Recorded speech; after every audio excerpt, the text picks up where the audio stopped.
Este tema de las aplicaciones, ¿sí? ¿Dónde es que se aplica? ¿Cuál es la utilidad que tienen ellos?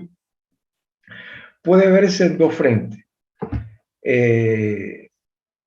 Uno, internamente, aplicaciones dentro de la propia matemática y otras aplicaciones que trascienden a otras áreas que no son propiamente la matemática. En particular, nosotros vamos a ver cómo se pueden aplicar los sistemas de ecuaciones lineales a problemas de la economía, la química y flujos en redes. A veces se tiene la creencia de que, sobre todo cuando ustedes estudiaron los sistemas, lo vieron por primera vez, los sistemas de ecuaciones lineales, quizás en el secundario, lo que está contemplado en esos programas es que usted vea sistemas de dos ecuaciones con dos incógnitas o hasta tres ecuaciones con tres incógnitas. Y generalmente los problemas que ahí aparecían, y tiene su lógica y sentido, eran sistemas que la solución que tenían era única en caso de que ellos fuesen sistemas consistentes. Raras veces, muy raras veces, veían o analizaban el caso en que los sistemas tenían infinitas soluciones. Eso muchas veces conllevó a la idea de que cada vez que uno vaya a resolver un problema de la práctica que involucre a un sistema de ecuaciones lineales, pensar que solamente se van a obtener soluciones únicas.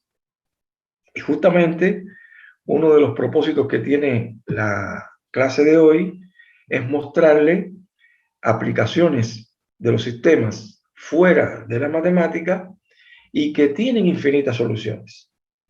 Es el caso de sistemas de modelos que aparecen, modelos matemáticos que sirven para modelar situaciones de la economía y problemas que aparecen en la química, sobre todo cuando uno tiene que realizar un balanceo de ecuaciones químicas. Estos dos primeros problemas van a estar relacionados con sistemas de ecuaciones lineales homogéneos y que van a tener infinitas soluciones. Y el tercer problema también es un problema que aparece en prácticamente todas las ingenierías, problemas de flujo en redes, que también va a tener infinitas soluciones, con la única característica que el sistema, el modelo matemático va a ser un sistema de ecuaciones no homogéneo. Bien,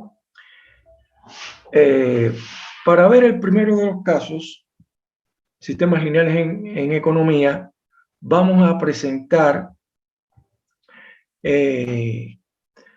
un sistema homogéneo que corresponde a un modelo incluso simplificado ya planteado por Leontief, conocido como modelo de producción de Leontief o modelo de entrada-salida,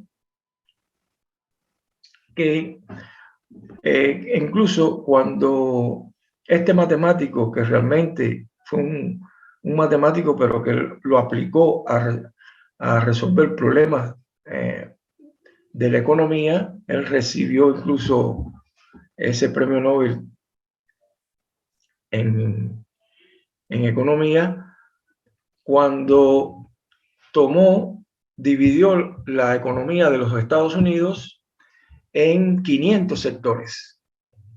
La divide en 500 sectores y en consecuencia eso dio lugar a un sistema de ecuaciones que tenía más de 500 variables. En aquel entonces, la mayor computadora, la Mac 3, no era tan potente y no podía resolver un sistema tan grande, tan gigantesco. Tuvo que hacerle algunas simplificaciones y aún así demoró casi más de 2 días cuando le introdujeron las tarjetas esas perforadas, la resolución completa. Bueno, esto dio pie a muchas otras aplicaciones, pero ¿qué es lo que plantea básicamente este modelo? Él consideraba, vamos a decir, 3 cosas. En primer lugar, la economía de una nación, él la iba a dividir en muchos sectores. S1, S2, hasta S sub N. Sector de la industria del acero, sector de la industria del carbón, sector de la industria manufacturera, sector de la industria de los servicios, en fin. Toda la economía de un país la dividía en sectores. Vamos a suponer que se divide en N sectores. La otra consideración que él hizo fue que la producción total anual de cada uno de esos N sectores se conocía, se sabía cuánto iba a producir en el año cada uno de esos sectores. Y como tercera condición o premisa, también se iba a conocer cómo se iba a distribuir o realizar el intercambio de la producción de cada sector con relación al resto de los sectores de la economía. Es decir, por ejemplo, el primer sector S1, de cada uno yo conozco cuál es su producción total anual y sé cómo esa producción total se distribuye en el resto de los sectores, en S2, S3 hasta S. Y así ocurría con cada uno de dichos sectores. Acá es importante puntualizar que a ese valor total expresado en dólares de la producción de un sector es lo que vamos a llamar precio. ¿Y qué fue lo que justamente planteó Leontief? Bueno, que justamente iban a existir precios de equilibrio. ¿Cierto? ¿Qué quiere decir con la existencia de precios de equilibrio? Es decir, él decía que se iban a poder establecer precios en cada uno de esos sectores de forma tal que los ingresos de cada uno de ellos iba a equilibrar exactamente a los gastos. Se iban a equiparar como tal. Para, vamos a decir, asimilar mucho mejor el planteamiento del modelo de producción de Leontief, vamos a ejemplificarlo con un modelo muy simplificado y sencillo, que sería este ejemplo número 1.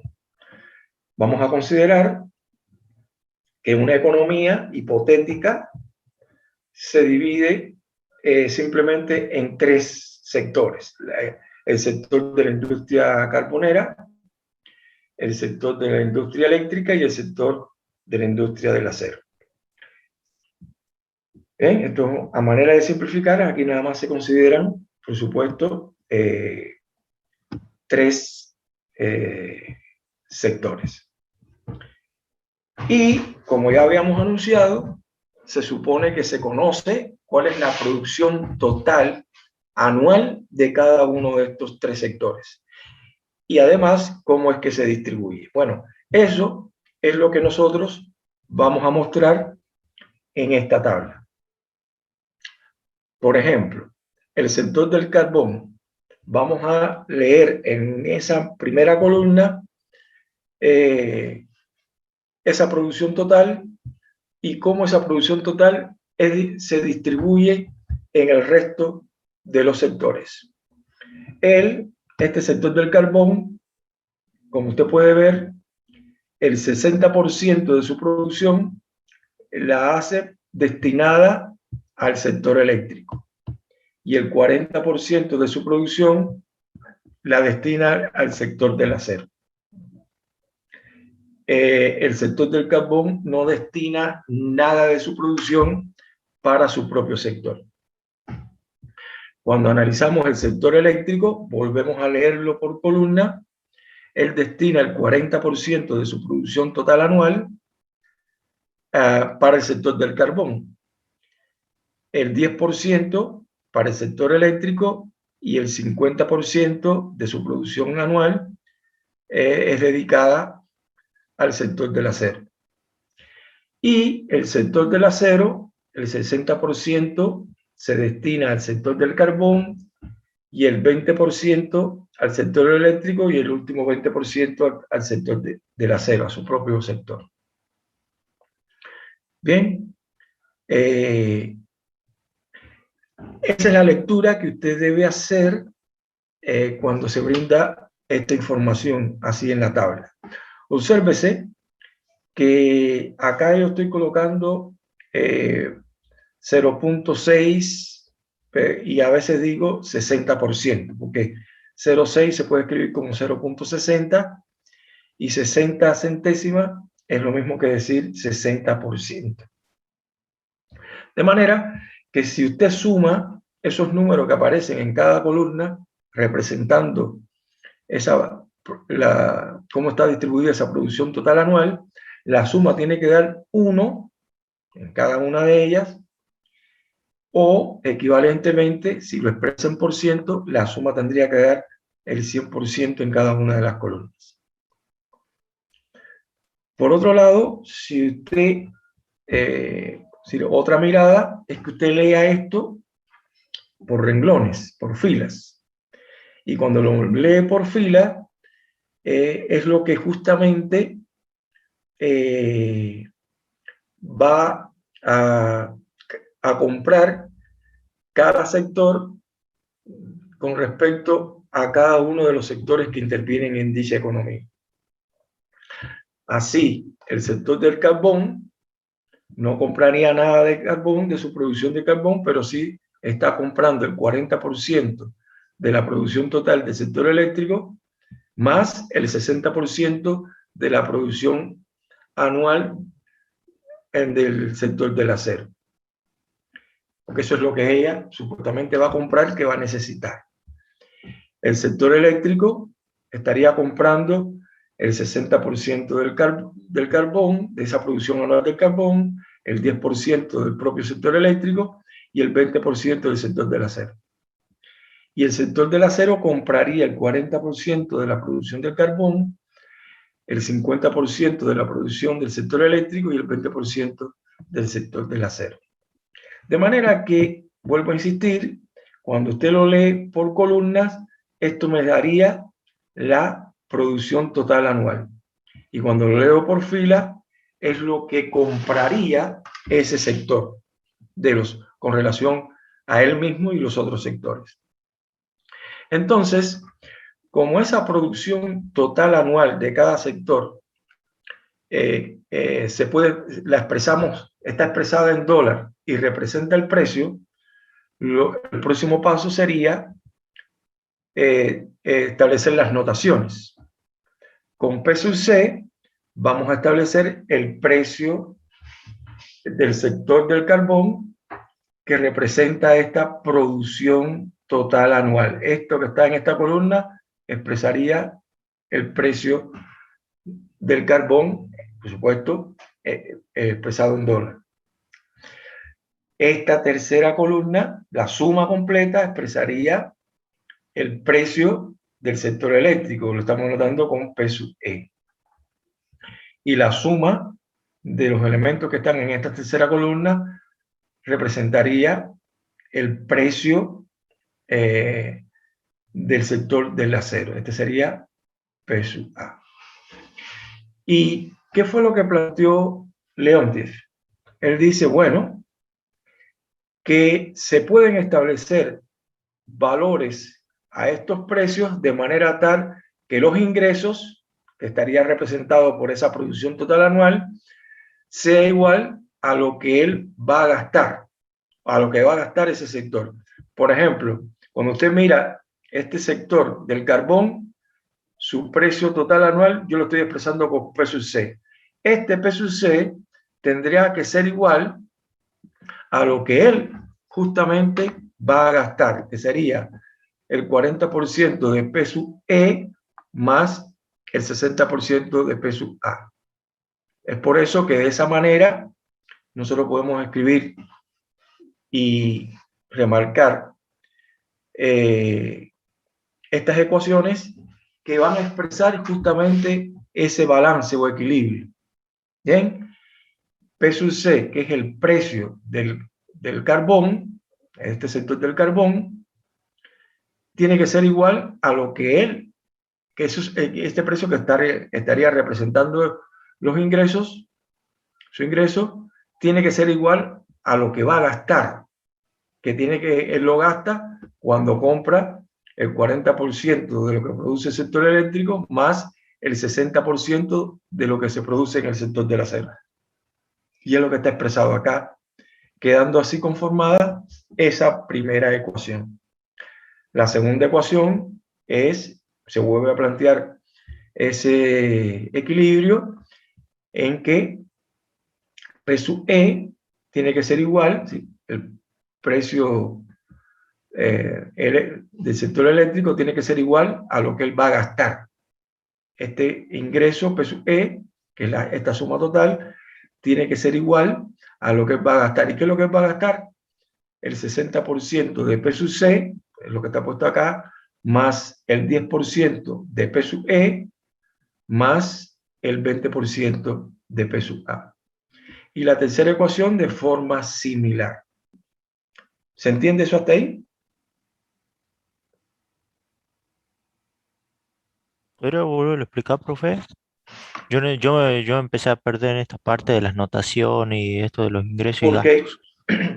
ven, en correlación, primero es para denotar, si nosotros vamos a escribir, recuerden que el objetivo es llegar a conformar un sistema de ecuaciones. ¿Están? Sí, Entonces, para conformar el sistema de ecuaciones necesitamos definir quiénes van a ser nuestras variables o incógnitas. Y nuestras variables incógnitas van a ser los precios. ¿Estamos?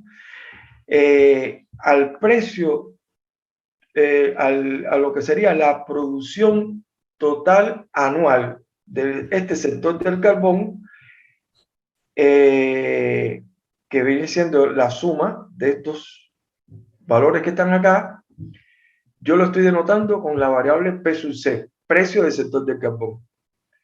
Entiéndase que con el precio del sector del carbón, yo estoy expresando el valor en dólar de toda esa producción anual de dicho sector.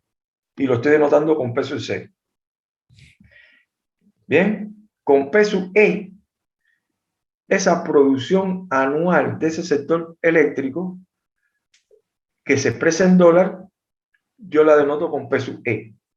Y esa producción anual del sector del acero la expreso con P sub A, que todas están expresadas finalmente en dólares, esa producción anual. Bien, ¿cuánto es? No sabemos, pero lo que sí se puede plantear como segundo paso, después de establecer estas notaciones, es el planteamiento de lo que dijo Leontes, de que se pueden establecer precios de equilibrio. ¿Qué significa? Precios en el que los ingresos van a igualar a los gastos.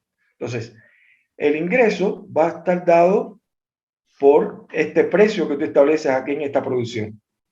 Vamos a decir, en el sector del carbón, el ingreso total está dado por este P sub C. ¿Eh?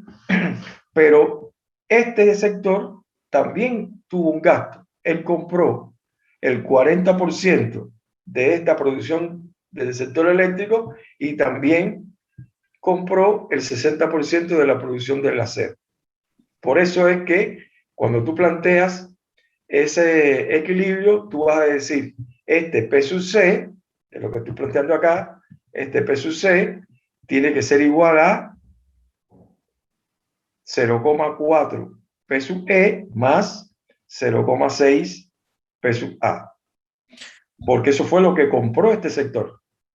El sector O del sea, carbón no compró nada de lo que produce el mismo, pero sí claro. compró el 40% de lo que produce el sector eléctrico, que es lo que estoy O poniendo sea, acá acá. en este cuadro se Claro, sumarían todas las compras que hizo cada sector, digamos. exactamente, porque Y acá acá está donde dice, poniendo, donde dice acá de la distribución sería, las columnas representarían la producción anual y las filas representarían la lo que compra compra que cada realizó sector. Bien, Claro. Y que esta tabla que te estoy dando acá es un dato indispensable que tienes que tener, porque son las premisas que estableció este matemático Leontief.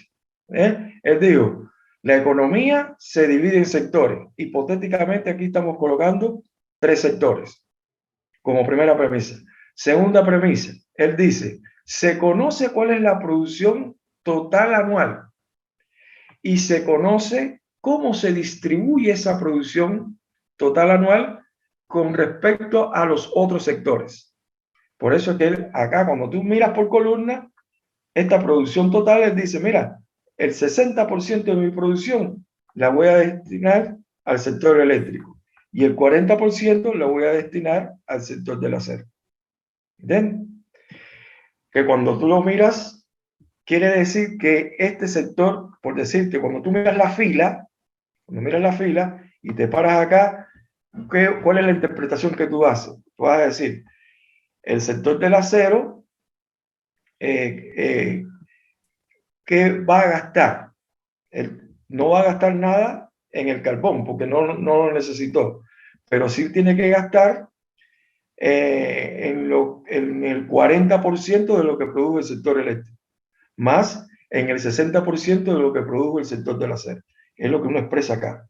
Entonces, como ya acá uno ha introducido estas variables, una igualdad que tiene al menos una variable, ya eso es una ecuación. Y cuando tú planteas las ecuaciones asociadas con la fila 2 y 3, lo que vas a obtener es un sistema de ecuaciones que son ecuaciones que involucran siempre a las mismas variables.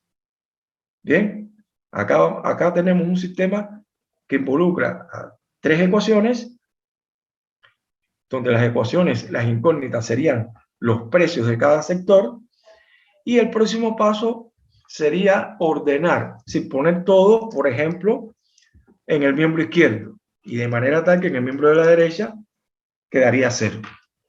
Así, si estos términos que están sumando acá, que son los gastos, lo colocamos en el miembro izquierdo, pasarían con signo negativo. ¿Eso se entiende?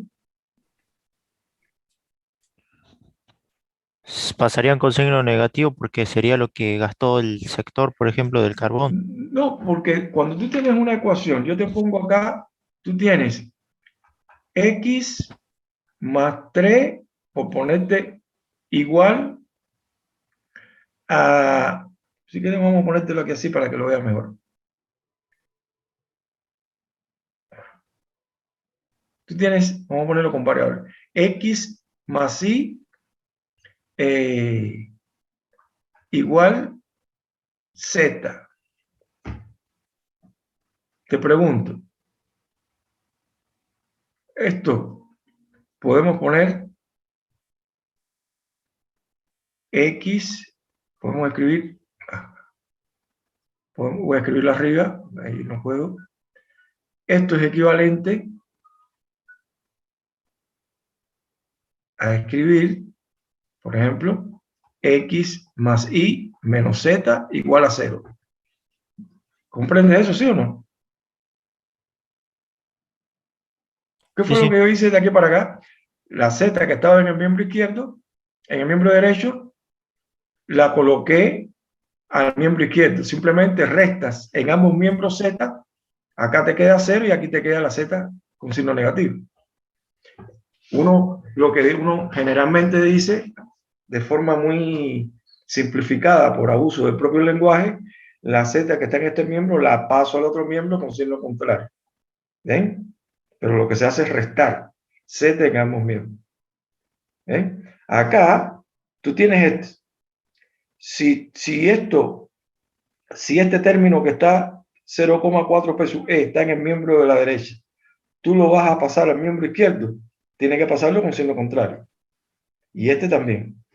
Lo que quiero decir es que tú vas a ordenar el sistema. Y cuando tú ordenes el sistema, al todo esto pasarlo al miembro izquierdo, en el miembro de la derecha lo que te va a quedar es 0. ¿Bien? Porque todo lo pasaste al miembro de la izquierda. Entonces, la primera ecuación, ¿cómo te quedaría? P sub C, es esta que está acá, menos este 0,4 P sub E, que al pasarlo al miembro izquierdo te queda con signo negativo. Y este 0,6 que está en el miembro de la derecha, P sub A, cuando lo colocas en el miembro izquierdo pasa con signo negativo. Y acá te quedó 0. Haces lo mismo con la otra. Todo esto que está en el miembro de la izquierda, de la derecha, lo vas a pasar al otro miembro, pero tiene que cambiar de signo si lo colocas en el otro miembro. Entonces, acá tienes 0,6 P sub E, cuando lo pasas al miembro izquierdo, te quedaría menos 0,6 P sub E. Este 0,1 P sub E, cuando tú lo pasas al otro miembro, te va a quedar P sub E menos 0,1 P sub E. 1 menos 0,1 sale 0,9. Y este 0,2 P sub A, cuando lo colocas en el miembro izquierdo, queda menos 0,2 P sub A. Al ponerlo de esta forma así, estás colocando el sistema en su forma general, porque así tú no vas a poder, en este momento, no vas a poder aplicar ninguna propiedad de reducción por fila ni nada por el estilo. Necesitas ordenar tu sistema. Esta es tu primera incógnita, tu segunda incógnita, tu tercera incógnita. ¿Eh? Por eso tienes que pasarlo todo en un mismo miembro. ¿Bien? En la tercera ecuación, este 0,4 P sub C pasa al otro miembro con menos 0,4 P sub C.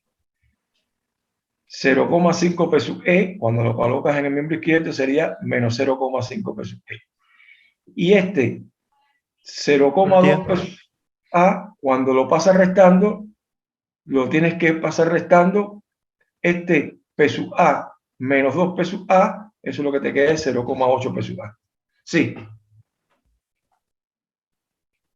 ¿Entiendes? Lo que hiciste fue igualar todo. Es como cuando, dicho de otra manera también, yo puedo tener acá X más Y igual a Z más W. Si todo tú lo quieres pasar a un solo miembro, al miembro izquierdo, al miembro derecho, tienes que restar Z en ambos miembros y restar W en ambos miembros. Y cuando lo haces en ambos miembros, aquí lo que te queda es X más Y menos Z menos W igual a 0. Porque si resta Z, se anula y te queda menos Z acá. Y si resta W en ambos miembros, se cancela ese W como menos W, pero en este miembro te queda menos W. En la práctica, tú dices esto lo paso restando y esto lo paso restando. Le cambias el signo, simplemente. ¿Ves? Fue lo que se hizo en esta parte que está acá. Simplemente lo que se hizo fue ordenar el sistema. ¿Qué sería lo próximo? Bueno, lo próximo sería ya, una vez que tienes tu sistema ordenado, que es un sistema homogéneo, sería resolverlo. Y para resolverlo, tú colocas tu matriz aumentada y ahora sí puedes aplicar el algoritmo de reducción por fila. Sería escalonar la matriz y cuando escalona la matriz, como a mí nos va a interesar encontrar una solución, lo llevamos a la forma escalonada reducida. Yo ya directamente le estoy colocando cómo es la forma escalonada reducida. Usted cuando vaya a estudiar debe escalonar la matriz y llevarlo finalmente a la forma escalonada reducida y debe llegar a esto que yo obtuve acá. A ese ejercicio de llegar exactamente a esto que está acá. Pero cuando nosotros tenemos ya esta forma escalonada reducida, les pregunto, ¿cuántas posiciones pivotes hay? 2. 2. Justamente esta es una posición pivote en la primera fila y se encuentra en esta primera columna. En esta segunda fila, esta es otra posición pivote y se encuentra en esta segunda columna. Como la primera columna uno la está asociando con la variable P sub C y la segunda columna, pivote, la está asociando con la variable P sub E, estas serían nuestras variables básicas. Ya la otra variable que queda, esta variable que P queda, sub A es variable libre. es variable libre. Perfecto. Esa sería nuestra variable libre. Sabíamos que el sistema homogéneo siempre es consistente porque admite como solución a la trivial. Lo que nos interesaría saber es si además de la trivial existen otras soluciones no triviales. Y efectivamente, como acá hay una variable libre, ya se puede afirmar que el sistema va a tener infinitas soluciones. ¿Bien? Fíjense que de acá, si usted tuviese que escribir, ¿quién es la primera ecuación? Esta primera ecuación usted tendría que colocar acá. P sub C más 0 P sub E menos 0,94 P sub A igual a 0. Como segunda ecuación, 0 P sub C más 1 P sub E menos 0,85 P sub A igual a 0. Y la última sería 0 igual a 0. ¿Bien? Entonces, estas que son las variables básicas, esta y esta, usted la despeja y la pone en función de esa variable libre. Y cuando usted hace eso, justamente lo que le va a quedar es P sub C, P sub E, P sub A, que este sería el vector de precios. P sub C, ¿a quién va a ser igual? Despéjelo. Cuando usted despeje acá a P sub C va a ser igual a 0,94 P sub A. Es lo que está puesto acá.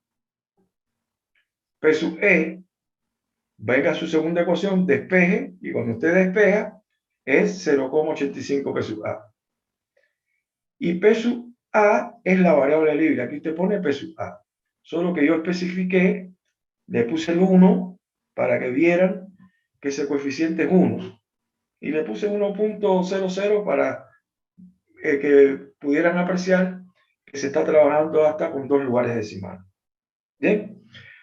Ahora, una vez que usted ya tiene ese vector escrito en este formato, lo que hace es factorizar y ya aquí le queda que su ecuación, el conjunto solución lo puede expresar como una ecuación vectorial paramétrica. ¿Sí?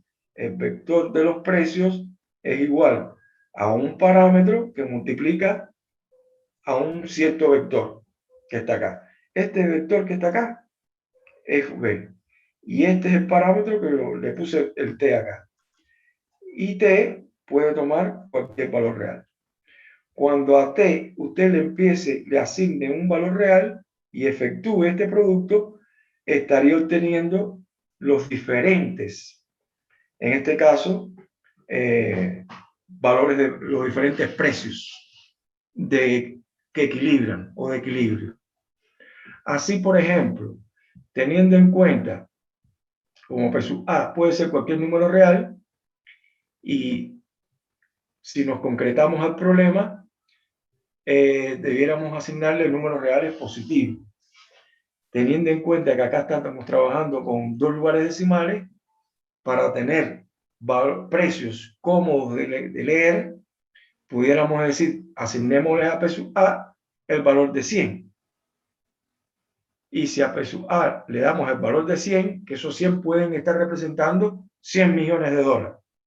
Cuando usted efectúa, eso nos estaría dando 94, sería el precio de equilibrio del sector del carbón, 85, que serían 85 millones para el precio del sector eléctrico, y 100 millones para el precio del acero.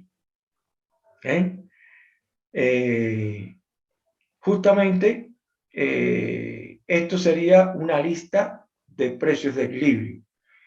Es decir, que colocando 100, un precio de 100 millones al precio del acero, 85 millones al precio del sector eléctrico y 94, se va a cumplir que esos ingresos van a coincidir exactamente con los gastos que se van a producir.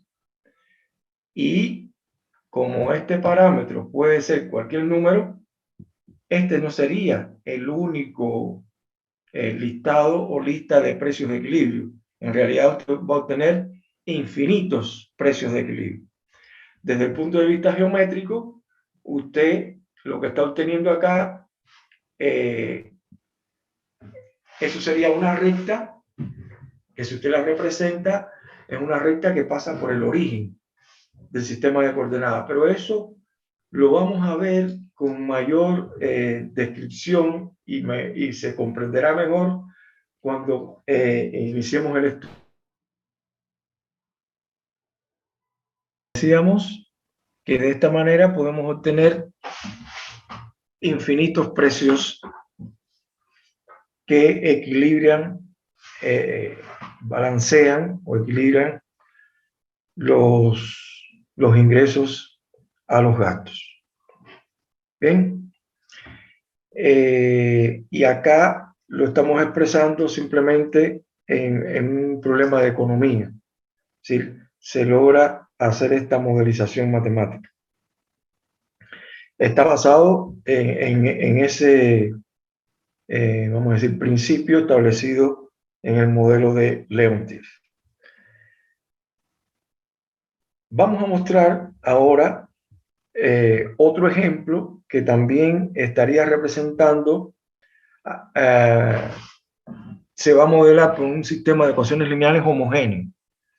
Y en este caso se va a aplicar a un problema que aparece en el área de química. Y en particular a lo que sería las llamadas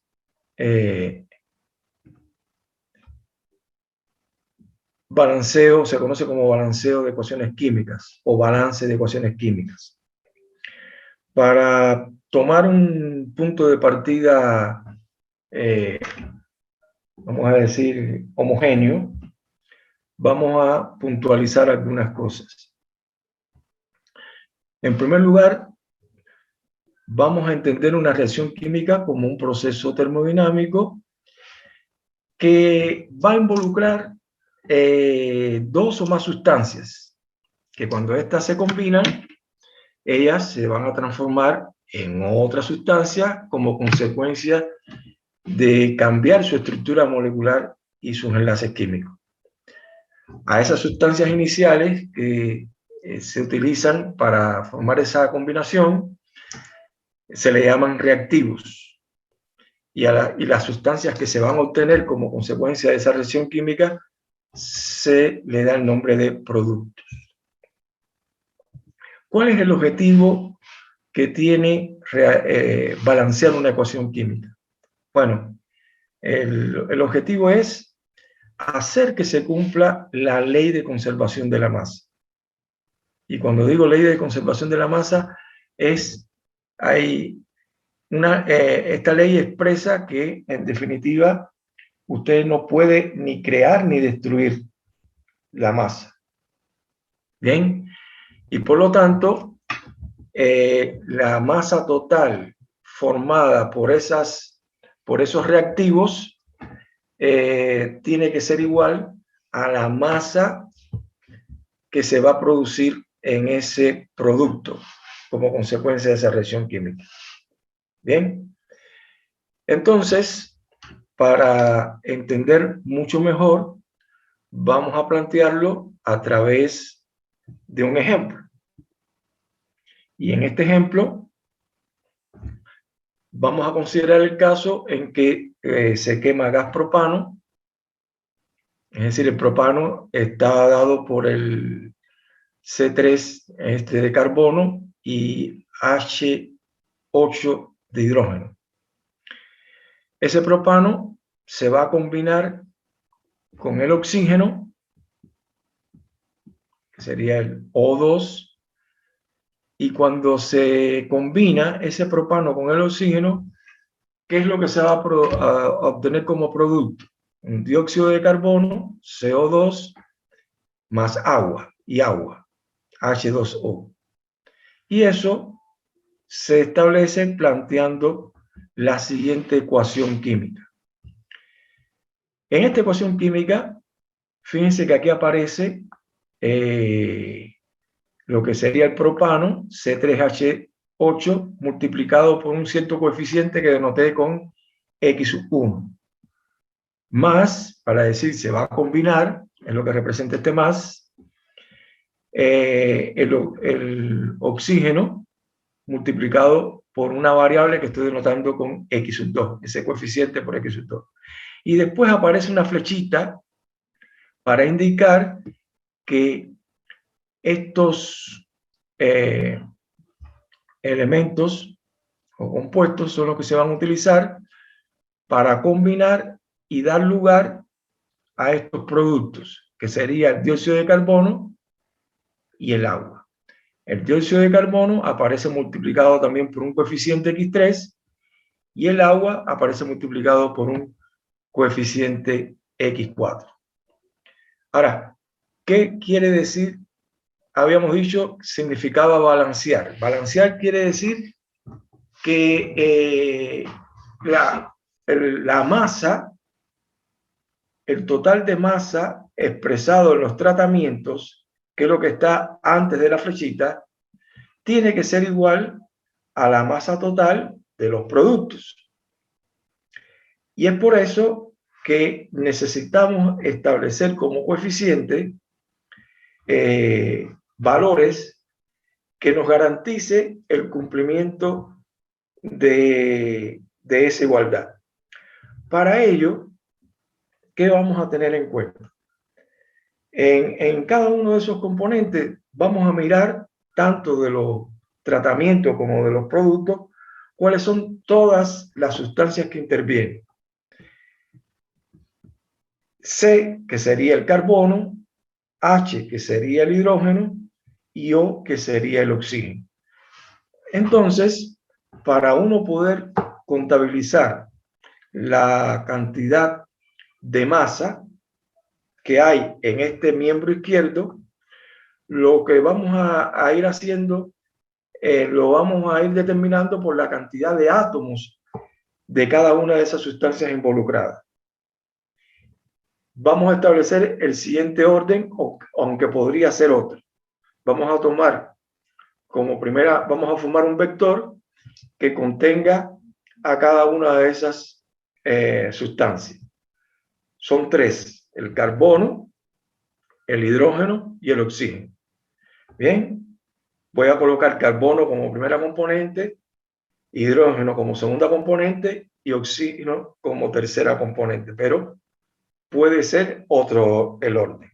Una vez dado ese orden, que es lo que estoy planteando acá, si vamos a construir vectores que contengan el número de átomos de carbono, de hidrógeno y de oxígeno. Son tres. Entonces, vamos a construir vectores que van a tener tres componentes y cada una de esas componentes va a representar el número de átomos que tiene la sustancia en cuestión. Por lo tanto, ¿cómo hacemos? Vamos a mirar este primer componente, que es C3H8. En esta primera componente, ¿cuántos átomos de carbono hay? Bueno, usted lo puede leer por el número que se lo está indicando, que es 3. 3. Colocamos 3. ¿Cuántos átomos de hidrógeno hay? 8. 8, y es lo que colocamos acá. Y como en esta primera componente no aparece el oxígeno, entonces hay Es 0. 0 átomos de oxígeno. Vamos a la segunda componente, que aparece O2. Esta segunda componente no tiene carbono, por eso es 0 átomos de carbono, no tiene hidrógeno, por eso es 0 átomos de hidrógeno y 2 de oxígeno, es lo que colocamos acá. Vamos a esta otra componente del CO2, tiene un átomo de carbono, es este uno que está acá, 0 átomos de hidrógeno y 2 átomos de oxígeno. Y cuando vamos al agua, sería 0 átomos de carbono, porque aquí no está, 2 átomos de hidrógeno y un átomo de oxígeno. Una vez ya establecido la cantidad de átomos que contienen cada una de las sustancias, esto lo reemplazamos empleando esa cantidad de átomos. Es decir, en lugar de colocar acá X1 por C3H8, colocamos X1, pero ahora por el vector que contiene a la cantidad de átomos de las sustancias involucradas. Más X2, que multiplica, aquí se cerró el paréntesis, al vector que contiene a la cantidad de átomos de carbono, hidrógeno y oxígeno de esta segunda componente, es la que está acá. Esta flechita ahora la reemplazamos por el signo de igual, porque ya esto está expresando las cantidades. Igual a X3 por la cantidad de átomos de carbono, hidrógeno, oxígeno de este componente, más el X4 por la cantidad de átomos de carbono, hidrógeno, oxígeno de esta última componente. Una vez que tenemos eso, les pregunto, ¿cuál sería el próximo paso que ustedes realizarían? Transformar la matriz, digamos, de forma vectorial, digamos, ya está ahí, ¿no? Está ahí, pero no está ordenado el sistema, ni la ecuación vectorial. Todo lo colocamos en un solo miembro, o en el miembro izquierdo o en el miembro de la derecha. No hay ningún problema. ¿Bien? Y cuando todo usted lo pase, digamos, al miembro izquierdo, en el miembro derecho lo que quedaría sería el vector 0 o vector nulo. ¿Se entiende? Sí. Bueno, justamente eso fue lo que se hizo y ya se planteó resolver dicho sistema. Para que se entienda, acá 380 es lo que viene siendo la primera columna de la matriz aumentada. El 002 es la X2. segunda, claro, es la segunda columna de la matriz aumentada. Pero fíjense que este 102 que está en el miembro de la derecha se tuvo que haber pasado al miembro izquierdo, y al pasarlo al miembro izquierdo por eso cambió de signo. Por eso aparece -1, 0, -2. ¿Se entiende eso? Sí. Y lo mismo ocurrió con este último vector. Cuando usted lo coloca en el miembro izquierdo, cambia de signo, y al cambiar de signo, por eso es que ahí queda 0, -2, -1. Y la última columna es la de los términos independientes, que es 0, 0, 0. Es decir, es un sistema homogéneo. Bien, cuando se aplica el algoritmo de reducción por...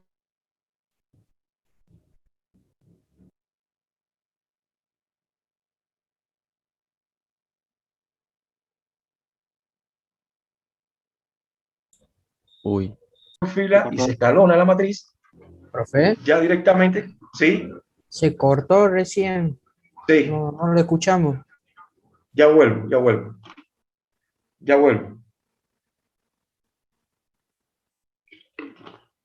Les decía que una vez que usted ya tiene conformado su sistema ordenado, plantea su matriz aumentada, en este caso la matriz aumentada, usted la está haciendo con la matriz de los coeficientes y como última columna, término Cero. independiente es 0. Bueno, aplica el algoritmo de reducción por fila, escalona la matriz y lo lleva a la forma escalonada reducida. Yo insisto con que, ¿por qué la forma escalonada reducida? Porque voy a necesitar expresar la solución. Bien, si nada más yo tuviese que responder si el sistema es consistente o no lo es, basta con escalonar la matriz. Pero si tengo que obtener la solución, expresar la solución, tenemos que ir un paso más, llevarlo a la forma escalonada reducida. Y ya acá se lo pongo en la forma escalonada reducida. Cuando se lo pongo en esta forma escalonada reducida, les pregunto, fíjense que esta primera columna usted la asocia con X1, esta con X2, esta columna con la X3 y esta columna con la X4. ¿Quiénes serían las columnas pivotes ahí?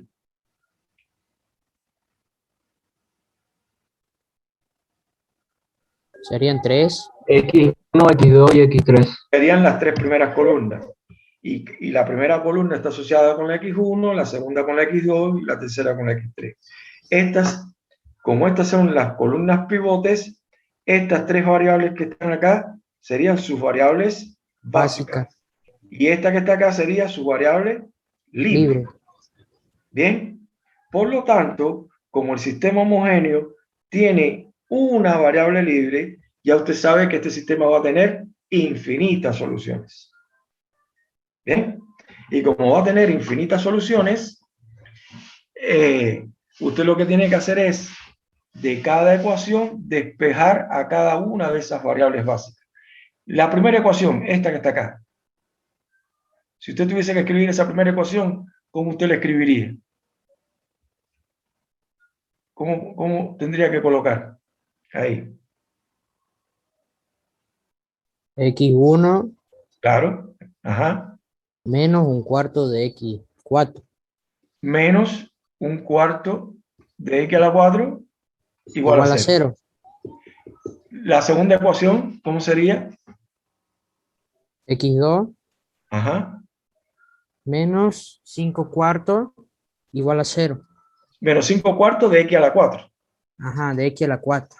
Igual a 0. ¿Y la tercera ecuación? X3 menos 3 cuartos de X4 igual a 0. Perfecto. Y una vez que ya lo tiene su ecuación, lo que hace es despejar cada variable base. Y cuando usted despeja, ¿qué nos va a estar quedando acá? Por ejemplo, la X1 va a ser igual a un cuarto de X a la 4, es lo que está puesto acá. ¿Se entiende? La X2 será igual, cuando despeja, a 5 cuartos de X a la 4. La X3 será igual a 3 cuartos de X a la 4. Y la X a la 4 es una variable libre. ¿Qué quiere decir que sea libre? De que el sistema tiene infinitas soluciones. Tiene infinitas soluciones, porque a esa variable libre le podemos asignar cualquier valor real. Bien, le podemos asignar cualquier valor real. Pero como estamos en el caso ya concretándonos al balanceo de una ecuación química, se trata de expresarlo con números enteros y en enteros positivos. Bien, y si lo queremos expresar en enteros y en enteros positivos, tenemos que lo conveniente es asignarle a X4 un número tal que me permita simplificar ese denominador que está ahí. Bien. 4. Puede ser 4, puede ser 8, puede ser 12. Con esos números siempre voy a garantizar que los números que voy a obtener ahí van a ser enteros positivos. Bueno, los químicos acostumbran a trabajar con los enteros positivos más pequeños posibles. Y por lo tanto, a la X a la 4, lo que se le da es, en este caso, el valor de 4. Se le da el valor de 4 a X a la 4 Y si usted a x a la 4 le da el valor de 4, ¿sí? Voy a ponerlo aquí. Si a x a la 4, si x sub 4 le damos el valor 4, ¿cuánto valdría el x3? 3, 3. ¿Y cuánto valdría el x sub 2? 5 y 5. x1, 1. Y x sub 1, 1. Entonces, 1 sería el valor que habría que colocar acá. Aquí habría que poner un 1. Donde está el x2, habría que poner El 5, 5. Donde está el x3, el 3, y donde está el x4, el 4. bueno, y de esa manera quedaría ya su ecuación balanceada. Quedaría así. Y al balancear, ahí se estaría cumpliendo o satisfaciendo la ley de conservación de la masa. Insisto, acá el sistema tiene infinitas soluciones. Otra posible solución sería, a partir de acá, a partir de esto mismo que está acá, es darle, por ejemplo, multiplicar todos estos coeficientes por otro escalar, por otro entero. Si esto lo multiplico por 2, esto me daría 2 C3 H8 más 10 O2. Eso se transforma en 6 CO2 más 8 H2O. Que esto que está acá también se podría obtener si en lugar de darle a la X4 el valor de 4, le damos el valor de 8. Porque si la X4 vale 8, cuando usted lo ponga acá, 3 cuartos por 8 simplifica, quedaría 6. ¿Bien? Quedaría 6. Quedaría 6 para este X3. Y si esto es 8, si aquí donde está esto es 8, cuando usted simplifica, esto quedaría 10, que es este 10 que se estaría colocando en la X2. Y si esto es 8, si aquí usted pone 8, cuando usted simplifica, la X1 valdría 2, que es este que está acá. Es decir, usted puede obtener infinitas ecuaciones que balanceen a esos compuestos que están involucrados. Pero los químicos, ellos acostumbran a trabajar con aquellos enteros más pequeños posibles. Es por eso que cuando usted está trabajando esto en notación, en forma fraccionaria, ya usted le va a sugerir a esa variable libre por qué número entero usted lo va a multiplicar para que desaparezcan esas fracciones. ¿Bien? Bueno, esa sería exactamente la idea de cómo es que se establece o se realiza el balanceo de una ecuación química. No es el objetivo que usted se haga especialista en balancear ecuaciones químicas. Lo que se quiere mostrar acá es cómo los sistemas de ecuaciones lineales sirven, se utilizan para modelar matemáticamente estas situaciones que ocurren en otras áreas, como la química o como la economía, en el primer ejemplo. Bien, y que comprendan todo este proceso. Bien, Profe, pero sí. ¿y en los parciales no van a tomar problemas así de otras áreas No, o problemas típicos de... no. En el parcial, si le apareciera a usted en el parcial, tendría que ser asociado a su especialidad. Y ese problema nosotros lo vamos a dejar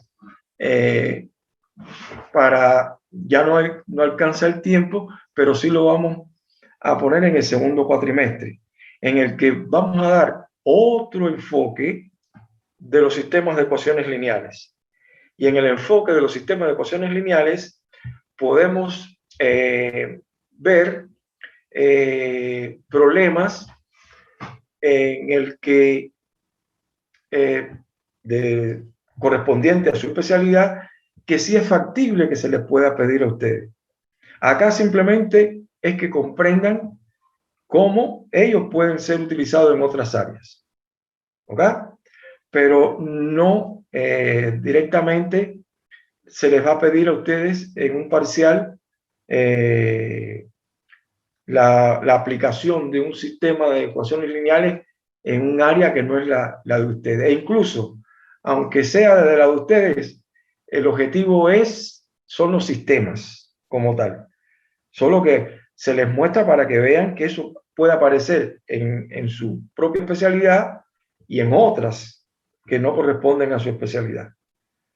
De manera que si un examen final no es el objetivo, el propósito, eso ya la aplicación de un problema de la propia especialidad corresponde a problemas de la especialidad.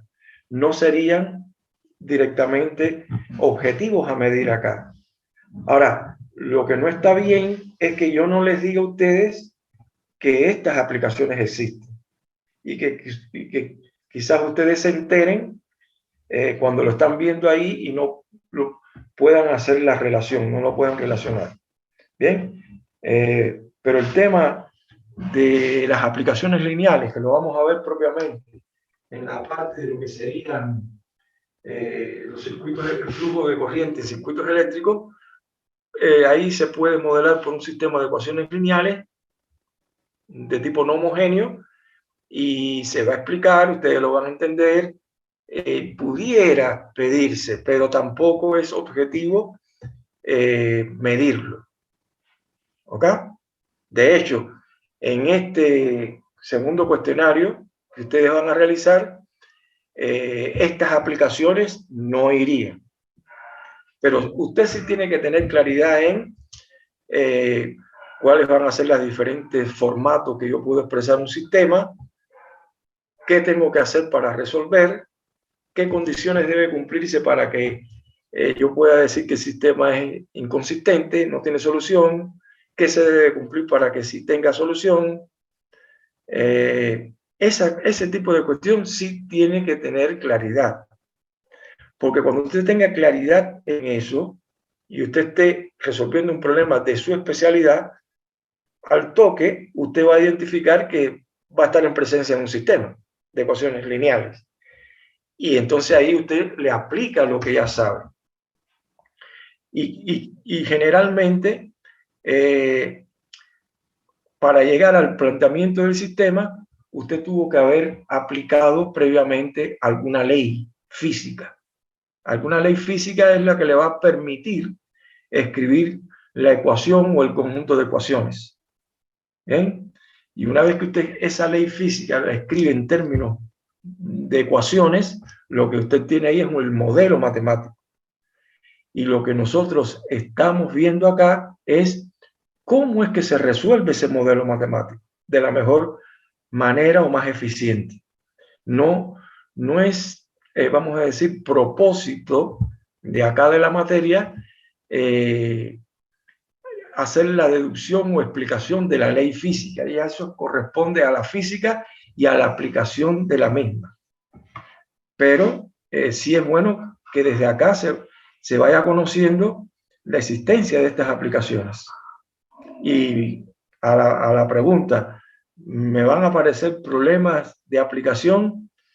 No debieran aparecerle problemas de aplicación. No es el objetivo central.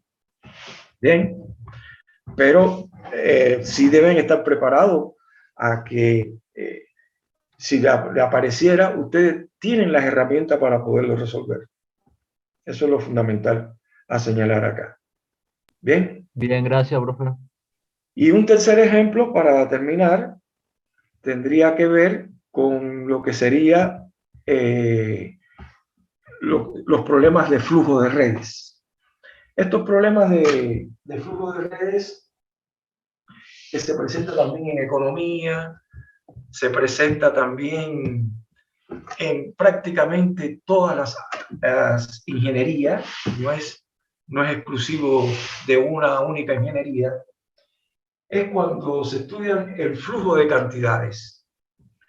El ejemplo que nosotros vamos a desarrollar acá como tercer ejemplo es un ejemplo de un flujo sobre el tráfico de vehículos en una red de calles, donde los planificadores urbanos están interesados en encontrar cuál es el patrón de flujo que está fluyendo por esas calles y cuánta cantidad de vehículos en una unidad de tiempo, digamos, en una hora, están transitando por ese conjunto de calles. Y a partir de ahí, pues, eso sirve para hacer diseños urbanos y demás. Bueno, este mismo tema de flujo, en el caso de cantidades, nosotros lo pudiéramos estar relacionando para conocer o calcular el flujo de corriente que se transporta en un circuito eléctrico. Eso es un tema de interés que se les puede presentar a ustedes, pero que lo vamos a ver desde otro enfoque que tiene mucho más interesante abordarlo. Pero que eso ya caería por un problema organizativo con las otras comisiones, va a quedar ubicado en el segundo cuatrimestre.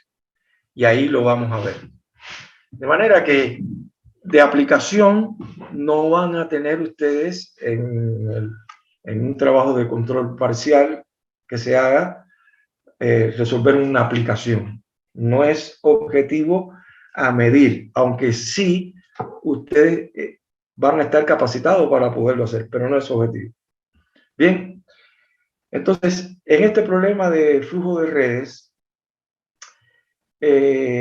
vamos primeramente, para poner en contexto, a definir qué vamos a entender por una red. Y por una red vamos a considerar que es un conjunto de puntos que se le da el nombre de nodos. ¿Sí? Yo puedo tener acá un punto, lo estoy destacando así, o nodo.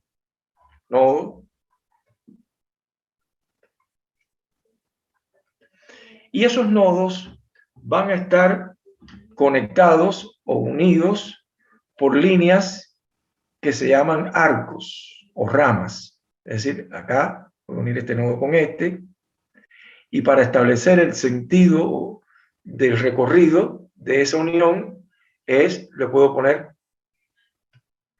una flecha para indicar de dónde sale, de qué nodo sale y a qué nodo llega. Entonces, cada uno de estos nodos yo lo puedo etiquetear. Le puedo poner nodo A, nodo B, nodo C, nodo D, nodo E, nodo F. Y pudiera estar considerando, entonces, decir, al nodo A entra una determinada cantidad. Bien, pudiéramos decir de vehículos. Y esa cantidad yo la puedo estar expresando por un número. Y eso que entra en esa cantidad que entra va a ser exactamente la misma que sale. Y aquí yo pudiera estar poniendo que de A sale hacia C, pero de A también pudiera estar saliendo hacia D. Esto pudiera ser así. ¿Bien? Y esto pudiera ser así. Yo pudiera estar estableciendo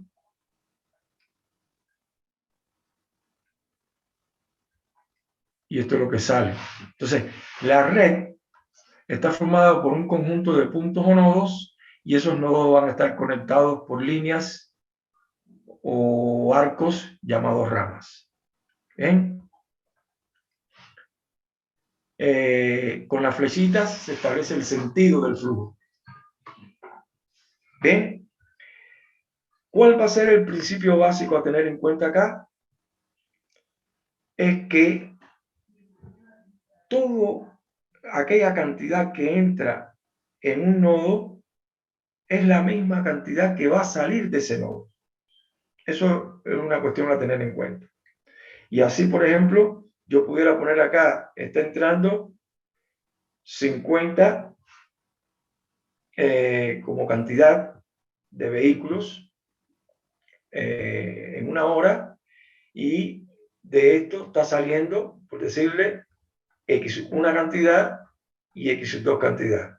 Bueno, uno de los principios básicos es que la cantidad que entra en ese nodo tiene que ser igual a la cantidad que sale. Es decir, que este 50 tendrá que ser igual al X1 más el X2, porque es lo que está saliendo de ese nodo. Y también todo lo que entra a la red, que está formada por estos, llamémosle 6 nodos, todo lo que entra a la red tiene que ser igual a todo lo que va a salir de la red. Bien, si por aquí, por decirle, aquí está entrando, voy a ponerle 20, y lo que está entrando es este 50 y este 20, bueno, acá, si esto es lo único que está saliendo, bueno, acá tiene que estar saliendo 70. Ese es el principio básico que tiene el flujo en redes.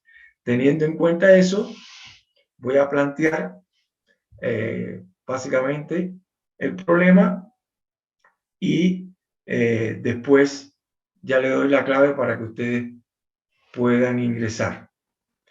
De hecho,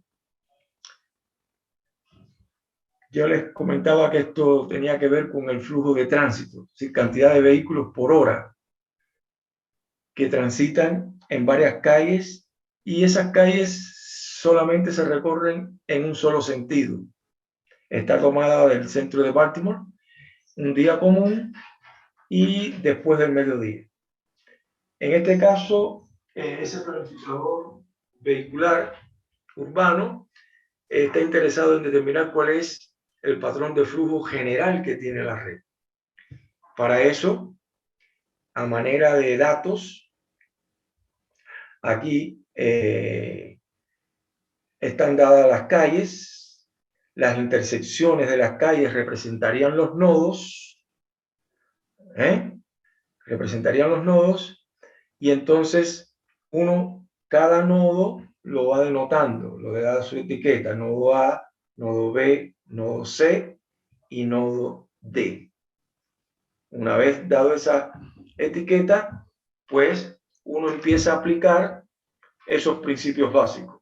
Todo lo que entra en un nodo tiene que ser igual a lo que sale de ese nodo, y todo lo que entra a la red tendrá que ser igual a todo lo que sale de la red. Teniendo en cuenta eso, cuando usted analiza, por ejemplo, el nodo A, ¿qué está entrando? Entraron 500 vehículos en una hora. Y también entraron por acá, esto simplemente fue por esta calle, pero por esta otra calle entraron al nodo A 300 vehículos en una hora. Pero ¿qué me está diciendo? Cuando usted mira este arco o este rama, lo que está saliendo es X1, es una cantidad que no se conoce. Y también está saliendo de A X2. De ahí que cuando usted analice ese nodo A, es flujo de entrada 300 más 500. Flujo de salida X1 más X2. Y de ahí aparece la primera ecuación. Bien, cuando usted analice lo que está ocurriendo en el nodo B, pues va a contemplar y va a aparecer hace el mismo análisis. ¿Qué es lo que está entrando en el nodo B?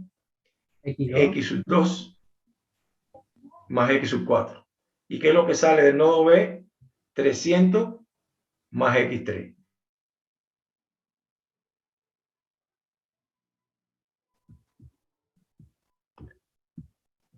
Déjenme proporcionarle, que no se los he dado, la clave, que sería, vamos a ver qué es lo que entra. Entra 400 vehículos entraron en una hora, y 100 vehículos entraron también en una hora al nodo C. eso es lo que se pone acá, 100 más 400, igual al flujo de salida. ¿Qué es lo que está saliendo acá? X5 vehículos por hora y X sub 4 vehículos por hora, es lo que sale de ese nodo C. Y en el nodo D, ¿qué entra? X sub 1 más X sub 5, está puesto acá, vehículos por hora. Y salen 600. Y salen 600 vehículos por hora. Ese fue el análisis en cada nodo. Después usted tiene que hacer el análisis del flujo total de vehículos que entran a la red y el flujo total de vehículos que salen de la red.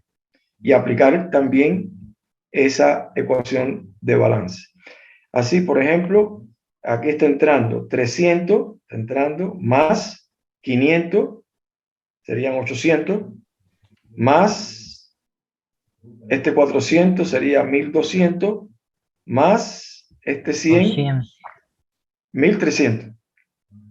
Acá, 300 y 500 es 800. 800 más 400, 1200. Y 1200 más 100, 1300 es la entrada. ¿Qué estaría saliendo? ¿Qué estaría saliendo? Por ejemplo, Los 600 y los 300. este 600 más este 300 es 900, más este X3. Está saliendo también.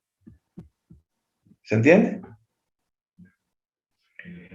Cuando ya usted plantea las ecuaciones de balance de cada nodo y la ecuación de balance del flujo total de la entrada a la red y de la salida a la red, ya ahí le quedó conformado su sistema de ecuaciones.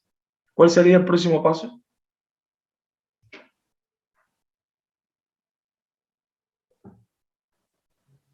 Hacemos la aumentada. Estamos todos un solo miembro y volvemos a hacer. Pero ahora, para poder hacer la aumentada, hay que organizar el sistema, hay que ordenarlo. ¿Se entiende? Sí. Todo lo pasamos al miembro izquierdo o al miembro derecho y los términos independientes lo colocamos en el otro miembro. Ordenamos cada una de las variables o las ecuaciones y una vez que esté bien ordenado, bueno, pues pasamos a formar nuestra matriz aumentada.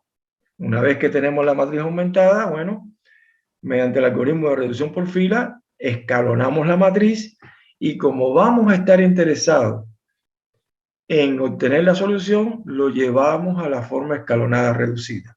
Yo ya acá le voy a colocar cuál sería el resultado de la solución. Y el resultado de la solución es que va a quedar una variable libre, x1, x2, x3, x4 van a ser variables básicas y se despejan en cada una de esas ecuaciones para que quede en función de esa variable libre. La x1 es 600 menos x5, la x2 es 200 más x5, la x3 es 400 más 0x5 y la x4 es 500 menos x5.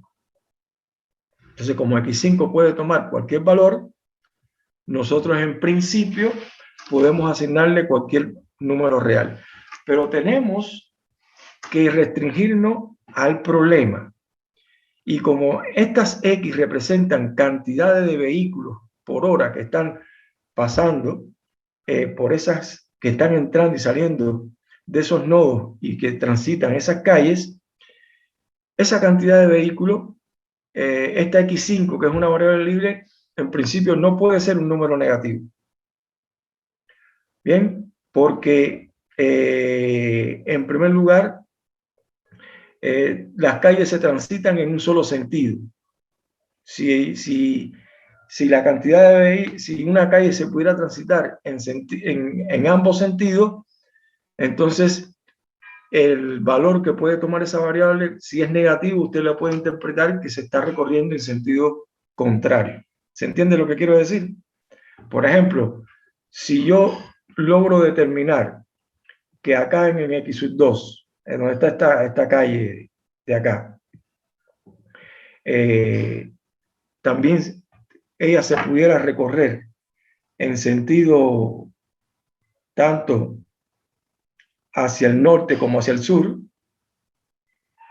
en el sentido de recorrido, cuando yo tenga este valor de x2, ese valor de x2 puede ser positivo y pudiera ser negativo. Y si es negativo, es para considerar que se está recorriendo en un sentido contrario al original. Bien, pero ese no es el caso. Aquí todo está, las calles se recorren en un solo sentido y en consecuencia, pues los valores de las x1, x2, x3, x4, x5 tienen que ser cantidades positivas.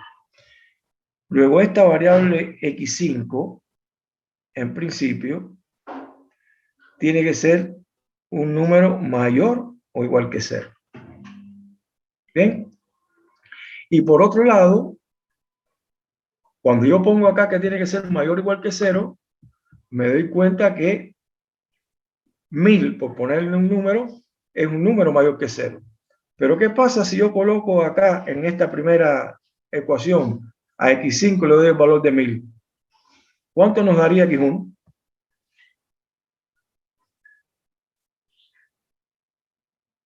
Menos 400. Menos 400 y no puede ser negativo. Bien, entonces, mirando nada más esa primera ecuación, uno pudiera decir, bueno, este x5, el mayor valor que pudiera tomar, ¿cuál puede ser?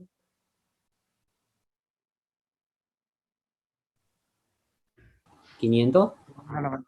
Bueno, no, en la primera variable, 500 es la respuesta definitiva, porque tenemos esta otra. Pero si usted mira esta primera ecuación, usted observa que el x5 no debiera ser mayor que 600. ¿Se entiende? Bien, pero efectivamente, cuando usted mira todas las ecuaciones, en la x4 aparece un 500 menos x5. Así que no es suficiente colocar que x5 sea menor que 600, porque yo pudiera tener, por decirle, el 520,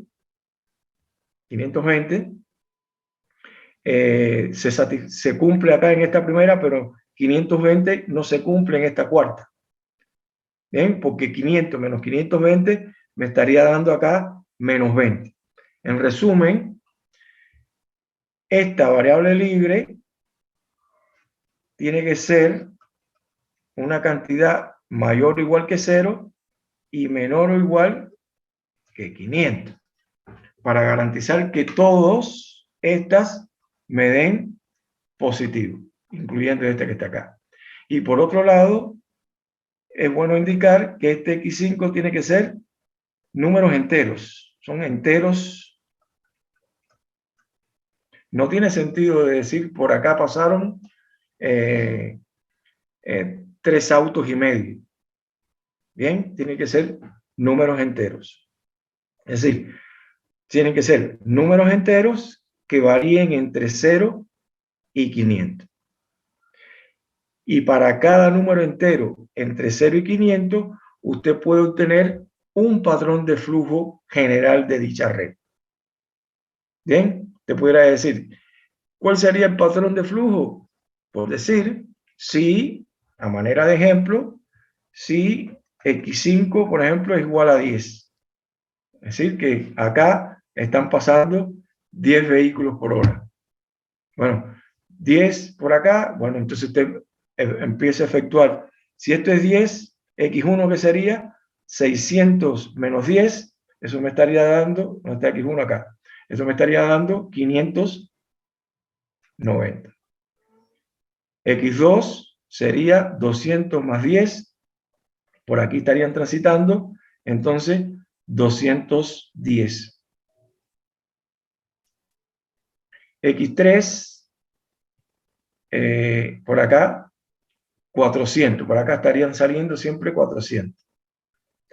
x4 serían 500 menos 10. x4 es esta que está acá, por aquí estarían transitando 490. ¿Bien? Y este sería el patrón de flujo si colocamos que x5 sea 10. Pero podemos obtener otro patrón de flujo si le asignamos a x5 otro valor entero que está entre 0 y 500. Yo podría haberle puesto, digamos, 100. Si es 100, ¿cuál sería el patrón de flujo? Y así, ese planificador urbanístico de la parte de vialidad pudiera empezar a obtener diferentes patrones y con ellos realizar cuál pudiera ser el diseño a la hora de si debe colocar semáforos o no, etcétera, etcétera, etcétera. La idea, vuelvo a insistir, no es que usted ahora se vaya a especializar en este tema de determinar el patrón de flujo de tráfico, pero sí comprender todo el proceso que en definitiva nos llevó a un sistema de ecuaciones lineales. Y a partir de ahí, cuando uno lo resuelve, bueno, empieza a hacer estas interpretaciones y con ello puede dar respuesta a un problema de planificación y demás. Ya, insisto, este mismo tema relacionado con lo que sería el problema de flujo, lo vamos a ver en el caso de el flujo de corriente que se transporta en un circuito eléctrico, pero desde el punto de vista de las transformaciones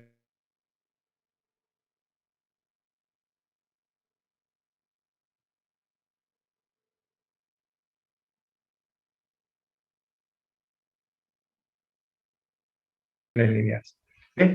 Hasta acá la profesora me pidió terminar de